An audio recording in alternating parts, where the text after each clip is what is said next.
Parmi les mesures demandées par Bassirou Diomaye Faye, il y a d'abord l'audit des passations de services dans chaque ministère.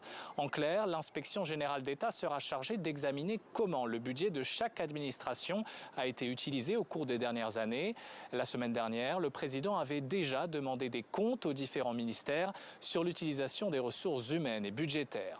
Autre mesure phare, la publication des rapports de la Cour des comptes, de l'inspection générale d'État et de l'Office national de lutte contre la corruption sur les 5 dernières années.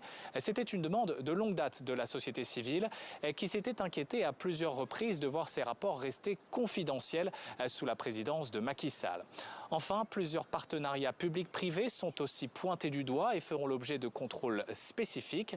Il y a d'abord le contrat conclu entre l'État sénégalais et la société de gestion de l'eau, Seno, une filiale du groupe français Suez.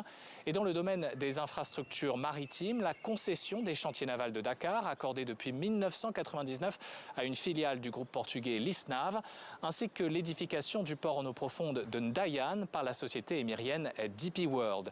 Ces contrats avaient été dénoncés par la société civile qui avait évoqué des soupçons de corruption et de mauvaise gestion.